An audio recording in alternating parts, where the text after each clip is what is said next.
이스라엘은 솔로몬 사후에 나라가 둘로 나뉩니다. 남쪽 유다와 북쪽 이스라엘 이렇게 두 개의 나라로 나뉘는데 북쪽 이스라엘의 초대 왕은 여로보암이 초대 왕입니다. 나라가 둘로 나뉘고 초대 왕 여로보암이 나라를 통치하는데 그 여로보암이 어떤 일을 했는지 그 왕의 행적에 관해서 계속해서 우리가 살펴보고 있죠. 여로보암이 베델에 금송아지 제단을 세워놓고 그 앞에서 분향을 드릴 때 하나님의 사람이 예언을 합니다. 그래서 그 예언의 말씀이 그대로 이루어졌습니다. 하나님의 사람이 외치자 제단이 갈라지고 또 하나님의 사람이 외치자 여로보암의 손이 갈라졌습니다. 그렇게 여로보암의 손이 마르자 그 손을 다시 회복시켜달라고 그렇게 기도하라고 합니다. 그렇게 기도해서 다시 손이 회복되었습니다. 하나님의 말씀 그대로 이루어졌다는 것을 여로보암이 직접 경험을 했어요. 다른 사람을 통해서 하나님께서 선지자를 보내서 하나님의 사람을 보내서 이런저런 일을 했습니다. 이렇게 누구한테 들은 것이 아니죠. 모든 것을 직접 보고 직접 경험을 했습니다. 그런데 이 여로보암이 어떻게 하고 있습니까? 13장 33절 이후를 보면 이 일 후에도 여로보암이 악한 길에서 떠나서 돌이키지 않았다. 이렇게 말씀을 하고 있습니다. 하나님의 살아계심을 직접 경험했는데도 어떻게 합니까? 여전히 악한 길을 가고 있어요. 하나님의 말씀 넘기고 내가 원하는 대로 내 마음대로 나라를 통치하고 그리고 백성들을 악한 길로 가도록 여전히 그렇게 하고 있었습니다. 그때 무슨 일이 있었는지 계속해서 말씀하고 있죠. 14장 1절을 보면 그때 여로보암의 아들 아비야가 병이 들었다 이렇게 말씀하고 있습니다. 여로보암이 북쪽 이스라엘의 왕으로 몇 년 동안 있었느냐? 20절 말씀해 보면 22년 동안이나 왕으로 있었습니다. 그가 왕으로 있으면서 여러 가지 일들을 했겠죠. 왕이기 때문에 국가를 위해서 여러 가지 일들을 하고 국민을 위해서 여러 가지 일들을 했는데 근데 그런 일들은 짧게 기록을 했습니다. 수도를 건축했다 이런저런 일들이 있었고 전쟁을 했다 이런 것들은 짧게 기록을 했습니다. 그런데 길게 기록한 말씀이 있어요. 무엇을 길게 기록했는가 하면 금송아지 제단 앞에서 분향드린 사건을 길게 기록했고 그리고 또 길게 기록한 사건이 이 사건이죠. 지금 살펴보고 있는 아들 아비야가 죽은 사건을 길게 기록을 했습니다. 그러면 왜 이 두 사건을 길게 기록을 했을까요? 왜 그런가 하면 하나님께서는 이 두 사건을 중요하게 생각하시기 때문에 길게 기록한 것입니다. 여전히 여로보암이 죄를 짓고 있을 때 그 아들 아비야가 병이 들었습니다. 다른 사람이 병든 게 아니에요. 왕의 아들이 병이 들었습니다. 그렇기 때문에 왕이기 때문에 아들의 병을 고치기 위해서 백방으로 노력을 했을 것입니다.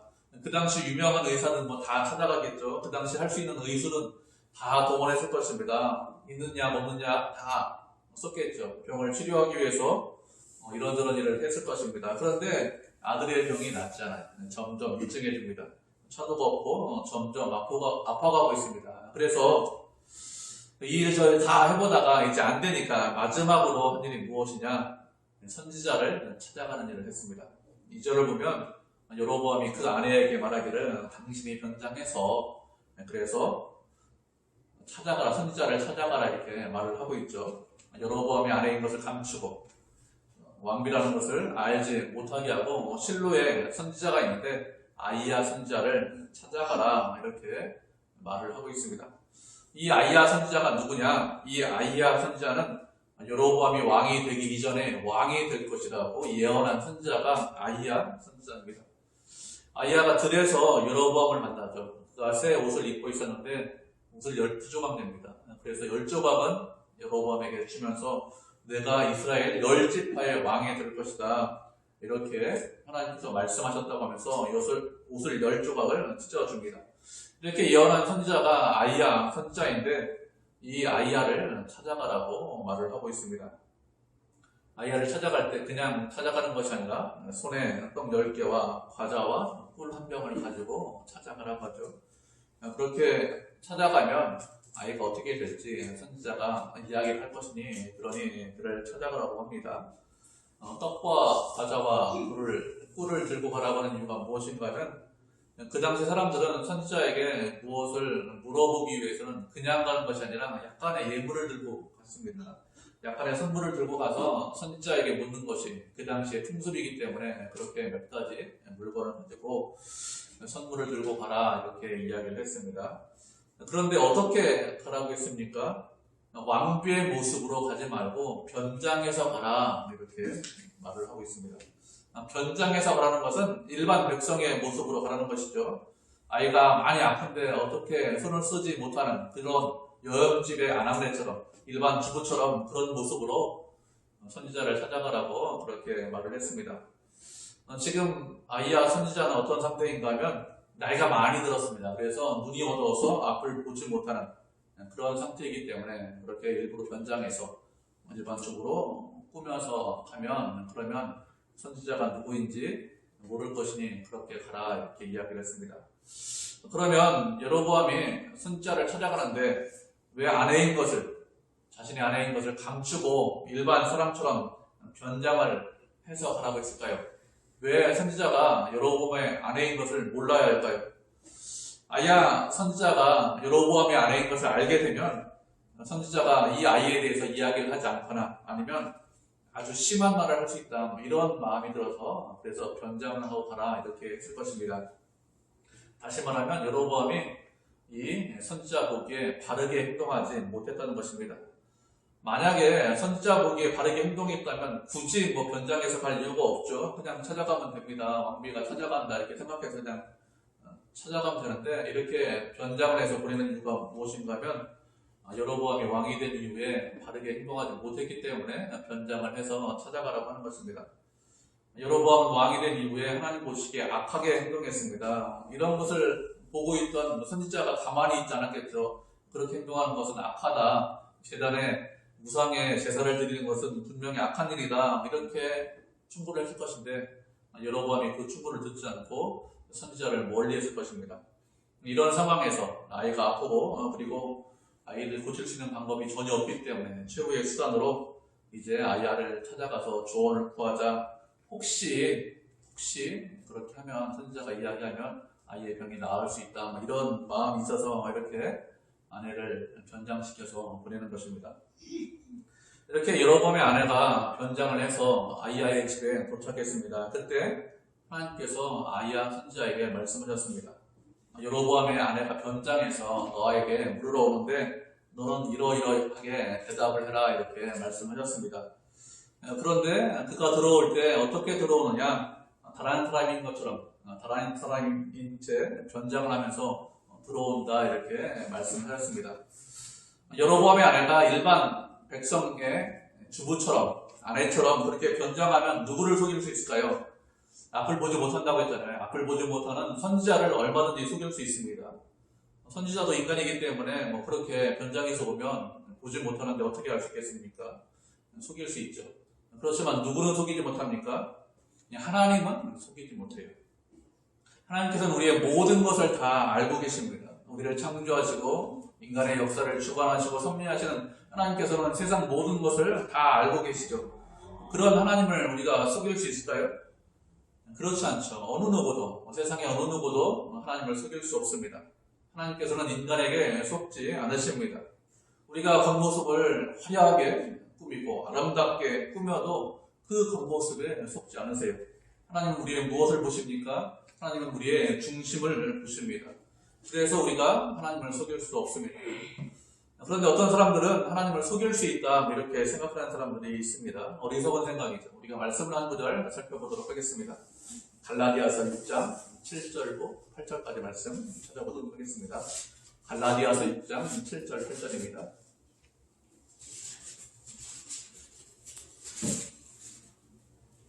두 절인데 우리 한 목소리 읽겠습니다. 갈라디아서 6장 7절 8절 하셨죠? 우리 한 목소리로 같이 읽겠습니다. 갈라디아서 6장 7절 8절입니다. 시작. 스스로 속이지 말라. 하나님은 업신여김을 받지 아니하시나니 사람이 무엇으로 심든지 그대로 거두리라. 자기의 육체를 위하여 심는 자는 육체로부터 썩어질 것을 거두고 성령을 위하여 심는 자는 성령으로부터 영생을 거두리라. 아멘. 스스로 속이지 말라고 말씀하셨습니다.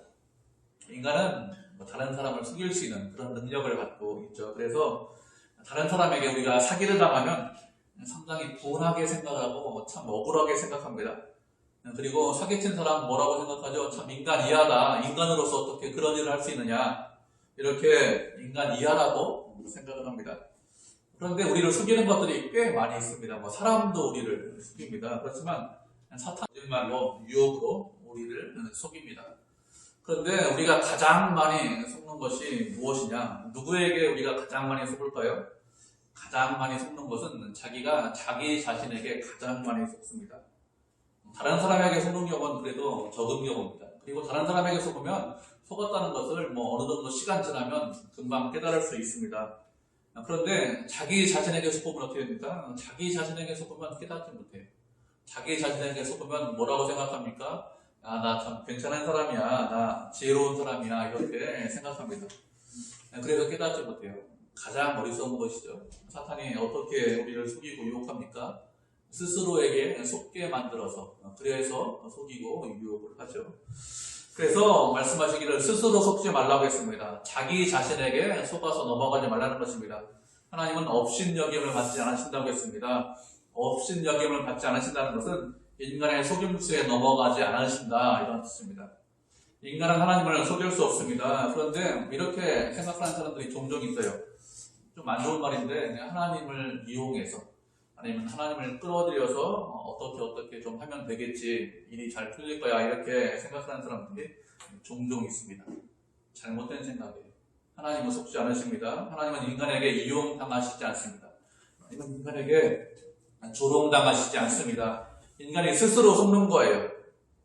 내가 하나님을 속일 수 있다, 이렇게 스스로 속는 것입니다. 사람이 무엇으로 심든지 그대로 거둔다고 했습니다. 자기 육체를 위해서 심는 자는 육체로부터 썩어질 것을 거둔다고 했습니다. 자기 육체를 위해서 심는 자가 그렇게 육체를 위해서 심고 영적인 것을 거둘 수 있느냐? 그렇지 않습니다. 영적인 열매를 거둘 수 없다고 했어요. 영적인 열매를 얻기 위해서는 무엇을 심어야 됩니까? 영적인 것을 심을 때 영적인 열매를 얻을 수 있습니다. 그렇지 않고 육체적인 것을 심으면서 영적인 것을 얻을 수 있다, 이렇게 생각하면 우리가 스스로 속는 것입니다. 하나님께서는 우리의 무엇을 보신다고요? 외모가 아니라 중심을 보십니다. 우리의 모든 것을 다 알고 계십니다. 그렇기 때문에 무엇이 지혜로운 것이죠? 정직하게 주님 앞에 나오고 정직하게 주님 앞에 엎드리는 것, 그것이 지혜로운 것입니다. 아무리 애써도, 아무리 노력해도, 아무리 변장해도 하나님을 속일 수 없어요. 그렇기 때문에 주님 앞에 나오실 때는 정직하게 나오고, 그리고 정직하게 우리의 문제를 구하고, 주님 우리의 모든 것을 아시니 그 아시는 주님께서 해결해 주십시오, 이렇게 간구해야지, 그렇지 않고 여로보암 아내처럼 변장해서 위장해서 나오면 그건 어리석은 것이죠. 여로보암의 아내가 문으로 들어올 때 아이야 손자가 그 발소리를 듣고 말하기를, 여로보암의 아내여 들어와라, 이렇게 이야기합니다. 내가 다른 사람인 채 하면서 들어오는데 명령을 받아서 흉한 소리를 내가 전하겠다고 합니다. 그리고 여로보암에게 그 흉한 말을 전하라고 하죠. 그러면서 7절 하반절을 보면 이렇게 말씀하고 있습니다. 하나님께서 백성 중에서 너를 들어서 이스라엘의 주권자가 되게 하셨다고 했습니다. 나라를 다윗에게서 찢어서, 다윗에게서 빼앗아서 너에게 주었는데, 그런데 여로보암 너는 다윗이 한 것처럼 그렇게 행하지 않았다고 했습니다. 다윗은 전심을 가지고 온 마음을 다해서 하나님을 섬기고 따랐습니다. 하나님 보시기에 정직하게 일을 행했습니다. 그런데 여로보암은 그렇게 하지 않았다는 것입니다. 하나님께서 여로보암을 왕으로 세우기 이전에 선지자를 통해서 하신 말씀이 있습니다. 무슨 말씀 하셨는지 그 말씀도 한번 살펴보도록 하죠. 열왕기상 11장 38절 말씀입니다.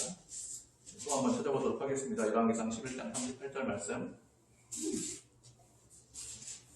한 절이니까 어디요? 이 한 절도 한 목소리로 같이 읽겠습니다. 시작.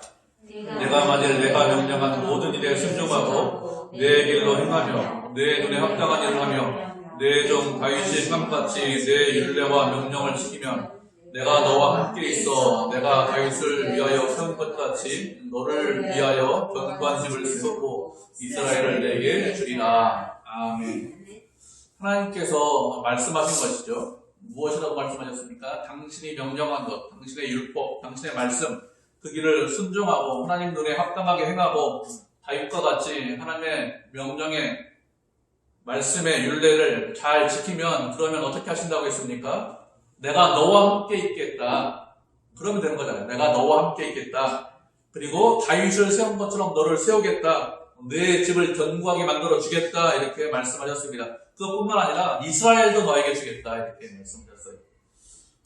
하나님은 어떤 분입니까? 말씀하시면 그 말씀대로 행하시는 분이죠. 만약에 여로보암이 다윗처럼 하나님을 잘 섬기고 그리고 그 길로 다윗의 길로 따라갔다면 어떻게 되었을까요? 그 집이 견고하게 됐겠죠. 여로보암이 원하는 일 아닙니까? 그리고 이스라엘도 그의 집의 것이 될 것입니다. 그 이스라엘을 그에게 주었겠죠. 그렇게 하나님께서는 분명히 약속대로 했을 것입니다. 그런데 하나님의 평가는 무엇이죠? 하나님의 평가는 다윗처럼 전심으로 나를 따르지 않았다는 것이 평가죠. 정직하게 행하지 않았다는 것이 하나님의 평가입니다. 그가 왕이 되기 이전에 하나님께서 무엇이라고 하셨습니까? 솔로몬의 신하로 있을 때 왕이 될 것이다 이렇게 말씀하셨어요. 왕으로 선택해 주셨습니다. 그래서 왕이 된 겁니다. 스스로의 노력과 열심 때문에 왕이 된 것이 아니라 하나님께서 미리 보시고 미리 선택하셔서 이 사람 왕이 될 만한 믿음이 있다. 그 중심이 괜찮다. 이렇게 생각해서 선택을 하셨습니다. 믿음이 없는 사람이 아니죠. 하나님을 모르는 사람이 아닙니다. 분명히 하나님을 알고 있습니다. 그런데 그가 왕이 된 이후에 어떻게 했습니까? 왕이 된 이후에는 그 믿음이 뒤로 물러갔습니다. 여로보암은 인생에 아주 좋은 기회가 있었습니다. 하나님의 뜻대로 행할 수 있고 하나님께 영광을 돌릴 수 있는 아주 좋은 기회를 가졌습니다. 그래서 그 좋은 기회를 잘 활용하면 그러면 집안을 견고하게 할 수 있고 이스라엘을 받을 수 있는 그런 기회가 있었는데 그런데 여로보암이 어떻게 행했습니까? 본문 구절을 보면 이전 사람들보다 더 악하게 행했다 이렇게 말씀하고 있습니다. 좋은 기회가 있었는데 그 기회를 살리지 못했습니다. 그 기회를 살리지 못하고 버려버렸죠. 우리도 마찬가지입니다. 하나님께서 우리에게 말씀하시죠. 그리고 우리를 언제나 평가하십니다. 네가 내 앞에 있다 온 마음을 다해서 전심으로 내 명령을 따르고 지키고 순종하고 정직하게 행하면 그러면 내 집을 견고하게 만들어 주겠다. 너와 내 집이 형통하게 된다. 이렇게 분명히 말씀하십니다. 그러면 어떻게 될까요? 그러면 하나님께서 우리에게 시간과 기회를 주셨구나 이렇게 생각을 하고 열심을 다해서 온 마음을 다해서 주님을 섬기고 사랑하시면 됩니다. 주님을 따라가면 되겠죠. 그러면 어떻게 합니까? 그러면 여러 가지 어려운 것들 많이 있죠. 인생을 살면서 고난스러운 일들 많이 있습니다. 그렇지만 그런 것들 지나가게 하시고 그런 것들 피하게 하시고 어떻게 하죠? 우리와 우리의 집안을 견고하게 만들어 주십니다. 주님께서 너와 함께 하겠다. 우리를 지키고 보호해 주시겠다. 이렇게 말씀하셨기 때문에 그 약속대로 분명히 하십니다. 그런데 시간이 있습니다. 기회가 있습니다. 좋은 환경이 있습니다. 그렇지만 여로보암처럼 하나님을 의지하지 않으면 하나님의 말씀에 순종하지 않으면 그러면 어떻게 됩니까? 그러면 결국에는 멸망의 길로 갈 수밖에 없습니다. 무엇이 지혜죠? 우리에게 시간과 기회가 있을 때 말씀에 순종하는 것이 지혜입니다. 그러면 강하게 해주십니다. 하나님이 강하게 해주시고 하나님이 견고하게 해주시면 그러면 정말로 강해지죠. 내가 견고하게 하는 것이 아니라 하나님께서 그렇게 해주십니다. 그리고 여로보암이 또 어떻게 행동했습니까? 자신을 위해서 다른 신을 만들고 우상을 만들었다 이렇게 말씀하고 있습니다. 누구를 위해서 우상을 만들었다고요? 자기 자신을 위해서 우상을 만들었다 이렇게 말씀하고 있습니다. 하나님께서 우리에게 원하시는 것이 무엇일까요? 하나님께서 우리에게 원하시는 것은 나 자신을 위해서 우리들을 위해서 살라 이렇게 말씀하시지 않았습니다. 우리에게 시간을 주고 건강을 주고 좋은 환경을 주신 이유가 무엇입니까?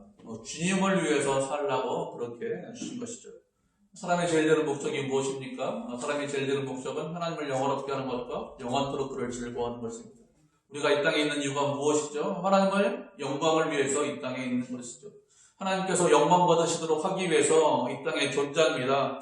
우리를 구원하신 이유가 뭡니까? 우리를 구원하신 하나님의 아름다운 덕을 선포하기 위해서 주변에 있는 사람들에게 하나님의 아름다운 것들, 하나님의 선하신 것들, 우리를 사랑하시는 것들, 그런 것들 드러내고 자랑하고 찬송하고 영광 돌리게 하기 위해서 그래서 구원하신 것입니다. 우리는 우리 자신을 위해서 있는 사람들이 아닙니다. 세상 사람들은 자기 자신을 위해서 산다 이렇게 말을 합니다. 그건 세상이고요. 우리는 그런 사람들이 아닙니다. 우리는 주님을 위해서 사는 사람들입니다. 언제나 주님을 기억하고 기뻐하고 감사하고 주님을 찬송하고 드러내야 되겠죠. 그것이 가장 우선입니다. 그렇게 사는 것이 하나님께서 기뻐하시는 삶입니다. 하나님께 영광을 돌리는 삶이죠. 그렇지 않으면 어떻게 살까요? 그렇지 않으면 다 나를 위해서 삽니다. 무엇을 구하죠?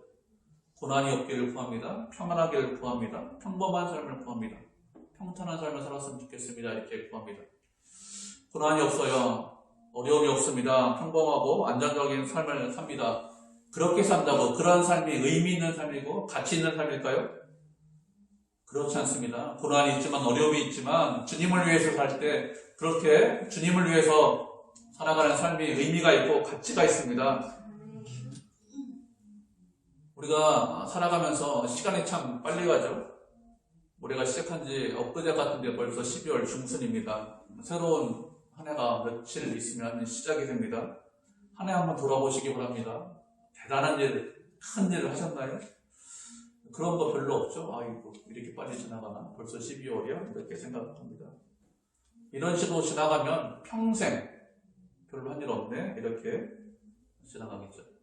건강하게, 평안하게 오래 사는 것보다 더 중요한 것이 무엇입니까? 하루를 살아도 의미 있게, 가치 있게, 주를 위해서 사는 것 같아요. 그것이 훨씬 더 의미 있고 보람된 삶이지. 그래야 인생이 하나님 보시기에 합당한 그런 인생이 되는 것이지. 그렇지 않고 그냥 평안하게 살기 원합니다. 안정적으로 살기 원합니다. 그러면 그건 하나님께서 우리를 이 땅에 남겨주신 이유가 무엇인지 알지 못하는 것입니다. 가치 있게, 의미 있게 우리가 사셔야 합니다. 그리고 세 번째 또 무엇이라고 하셨습니까? 나를 내 등 뒤에 버렸다 이렇게 말씀하셨습니다. 등 뒤에 버렸다는 것이 무슨 뜻이죠? 아무것도 아닌 것으로 취급했다 이런 뜻입니다. 등 뒤에 버리는 것, 어떤 물건을 등 뒤에 버리죠? 필요 없는 물건을 그냥 휙 뒤에 던져버리지 않습니까? 그렇게 했다는 것입니다. 등 뒤에 버린 이후에 아무런 관심도 갖지 않았다는 것이죠. 그러면 여로보암이 하나님을 등 뒤에 버린 이유가 무엇일까요? 그렇게 등 뒤에 버려도 크게 문제가 없을 것이다. 아무 일이 없을 것이다. 이렇게 생각을 해서 그렇습니다. 우리는 보통 뭘 등 뒤에 버려요? 우상을 등 뒤에 버리죠? 아무것도 아니니까. 근데 여로보암 어떻게 했습니까? 우상을 하나님처럼 섬기고 하나님을 등 뒤에 버렸어요. 거꾸로 했습니다. 거꾸로. 뭘 버려야 되는지 모르는 거죠. 하나님을 잘 섬겨야 되는데 그 반대로 하나님은 버리고 우상은 하나님처럼 섬겼습니다. 우리가 말씀을 한 구절 살펴보도록 하겠습니다. 계시록 4장 8절부터 11절까지 말씀을 살펴보도록 하죠. 계시록 4장 8절부터 11절입니다.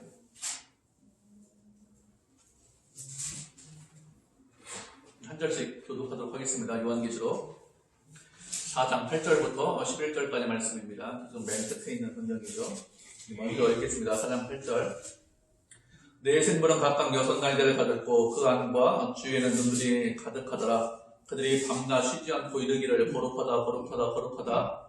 주 하나님 곧 전능하신 이여 전에도 계셨고 이제도 계시고 장차 오실 이시라 하고 그 생물들을 보좌에 앉으사 세도록 살아계시는 이에게 영광과 존귀와 감사를 드리되 24장로들이 보좌에 앉으신 이 앞에 엎드려 세세토록 살아계시는 이에게 경배하고 자기의 관을 보좌 앞에 드리며 이르되 우리 주 하나님이여 영광과 존귀와 권능을 받으신 분이 합당하오니 주께서 만물을 지으신 자 만물이 주의 뜻대로 있었고 또 지으심을 하여야 하라. 아멘. 계시록 4장은 하늘 보좌가 어떤지 우리에게 말씀을 하고 있습니다. 하늘에 네 생물이 있고 그 네 생물에는 6날개가 있었다 이렇게 말씀하고 있죠. 그 안과 그 주위에는 눈이 가득하고 그들이 밤낮 쉬지 않고 부르짖고 있습니다. 무엇이라고 부르짖고 있습니까? 거룩하다, 거룩하다, 거룩하다 이렇게 계속해서 부르짖고 있죠. 이렇게 네 생물이 보좌에 앉으신 하나님 앞에서 하나님께 영광과 감사와 존귀를 돌리고 있을 때 24장로들은 어떻게 하고 있습니까? 자기의 반을 드리면서 엎드려서 경배하고 있습니다. 하나님께서 영광과 권능과 존귀와 찬송을 받으시기에 합당한 분이죠. 이렇게 찬양하면서 또 주님께 영광을 돌리는 것이 합당합니다. 쉬지 않고 이렇게 하늘 보좌 앞에서 천사들이 찬송하고 있어요. 우리도 어떻게 됩니까? 우리의 마음과 입술과 온 마음을, 온 정성을 다해서 주님을 찬송하고 주님께 감사하는 것, 그것이 마땅하죠. 사실 우리가 날마다 찬송해도 그 찬송이 참 부족합니다. 우리는 생각할 수 없고 상상할 수 없고 또 우리가 돌릴 수 없는 그런 큰 영광과 찬송을 주님께 돌리는 것이 마땅한데, 그렇게 하나님은 영광 받으시기에 합당한 분인데 여러분 어떻게 했습니까? 그 하나님을 등 뒤에 버렸다 이렇게 말씀하고 있습니다. 하나님에 대해서 아무것도 아니다 이런 식으로 취급을 한 것이죠. 이렇게 시간과 기회가 있음에도 불구하고 노를 말하기 위해서 우상을 만들고 또 하나님을 아무것도 아닌 것으로 취급한 여로보암을 하나님께서 어떻게 하신다고 했습니까? 10절 말씀을 보면 여로보암의 집에 재앙을 내리겠다 이렇게 말씀하셨습니다. 여로보암의 집에 재앙을 내려서 이스라엘 가운데 여로보암에 속한 모든 남자는 그 사람이 매인자이든지 아니면 노인자이든지 다 끊어버리겠다 이렇게 말씀하셨습니다. 매인자다, 노인자다 이렇게 말씀하고 있는데 이것은 종이다, 자유자다 이런 뜻입니다. 여로보암과 관계 있는 모든 사람들을 다 끊어버리겠다 이렇게 말씀하셨어요. 자식은 물론이고 여로보암 아래서 신하려거나 아니면 그 집에서 종을 하던 그런 모든 남자들을 그냥 두시지 않겠다는 것입니다. 여로보암과 관계 있는 모든 사람들은 다 끊어버리신다. 그러면서 어떻게 말씀하셨습니까? 거름더미를 쓸어버리듯이 그렇게 여로보암의 집을 맑게 쓸어버리겠다 이렇게 말씀하셨습니다. 거름더미를 쓸어버린다는 것은 거름더미가 냄새가 나기 때문에 그 거름더미를 그냥 두지 않죠. 거름더미 옆에 써놓으면 시골에 가면 냄새 나잖아요. 그럼 어떻게 합니까? 냄새 안 나게 하려면 그거 다 치워야 냄새 안 나지 않습니까? 그렇게 다 치워야 깨끗해지고 냄새가 납니다. 그렇게 치우듯이, 거름더미를 치우듯이 여로보암의 집을 다 치워서 맑게 쓸어버리겠다 이렇게 말씀하셨습니다. 여로보암과 관계는 모든 사람들을 다 끊어버리겠다, 아무도 남지 않게 하겠다 이렇게 말씀하신 것이죠. 그래서 여로보암의 속한 자는 성에서 죽으니까 죽은즉 개가 먹고 들에서 죽은즉 공중에 새가 묻는다고 했습니다. 사람이 죽으면 어떻게 될까요? 우리가 죽으면 어떻게 합니까? 사람이 죽으면 그 사람을 잘 장사 지내서 무덤에 잘 두어야 됩니다. 그것이 아주 존귀한 거죠. 사람으로 인정을 한 것입니다. 그런데 여로보암에 속한 모든 사람들은 어떻게 합니까? 성에서 죽으니까 개가 먹고 그리고 들에서 죽으니까 공중에 새가 먹는다는 것이죠. 아주 비참하게 죽는다는 것입니다. 이렇게 예언의 말씀을 전하고 아이야 선지자가 무엇이라고 합니까? 여로보암의 처에게 집으로 돌아가라 이렇게 이야기합니다. 네발이 성읍에 들어갈 때 그 아이가 죽을 것이다 이렇게 예언을 합니다. 자녀가 죽기는 죽는데 이 부모가 죽는 것을 보지 못한다는 것이죠. 이렇게 이 아이 아비야가 죽으면 온 이스라엘이 슬퍼할 것이라고 했습니다. 그리고 여로보암의 속한 자 중에서 이 아이만 묘실에 들어간다 이렇게 했습니다.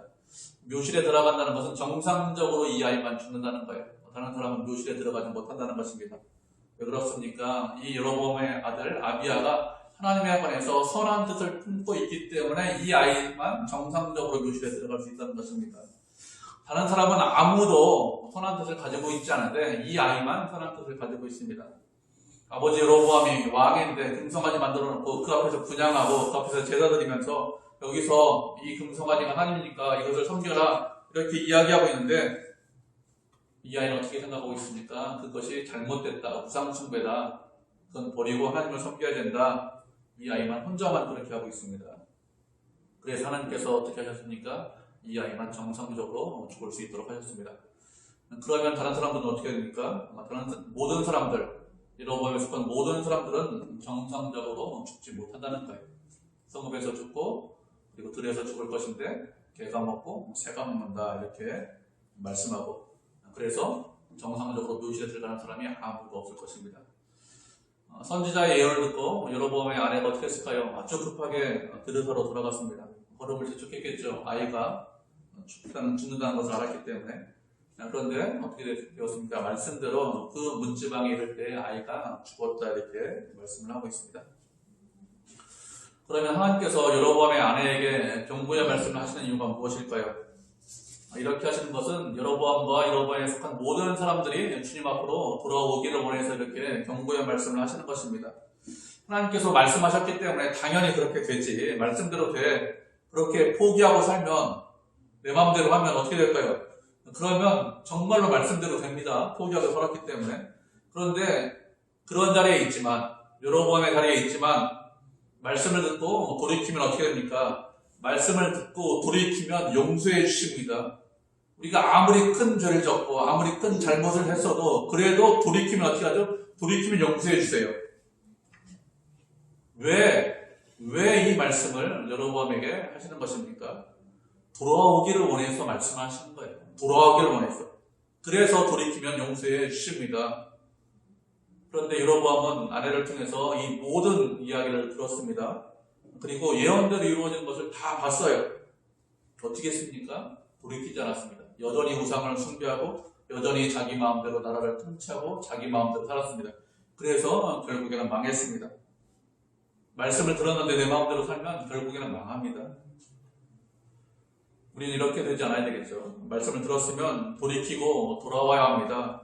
말씀하시는 이유, 말씀드린 대로 돌이키라고, 돌아오라고, 회개하라고. 그렇게 돌아오는 것이 목적이지 심판하시는 것이 목적이 아닙니다. 그런데 여로보암은 그것을 깨닫지 못했습니다.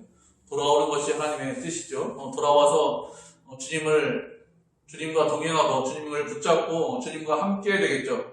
그렇게 주님과 동행하면서 이전과는 다른 삶을 살아야 합니다. 이전에는 나를 위해서 살았습니다. 이전에는 내 욕심대로 살았습니다.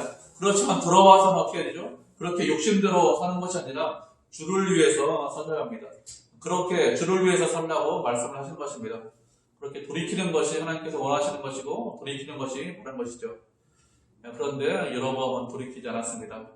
말씀을 들었음에도 돌이키지 않고 하나님은 어떻게 하죠? 등 뒤에 그냥 버려버렸습니다. 말씀을 무시하고 그냥 모른 채 했죠. 우리는 그런 삶을 살지 않아야 합니다. 돌이키고 돌아와서 주님과 함께하고 하나님의 뜻대로 살아야 되겠죠. 그렇게 하나님께 영광을 돌리고 하나님께서 기뻐하시는 삶을 사는 그런 성도, 그런 교회가 되기를 주님의 이름으로 축복을 드립니다.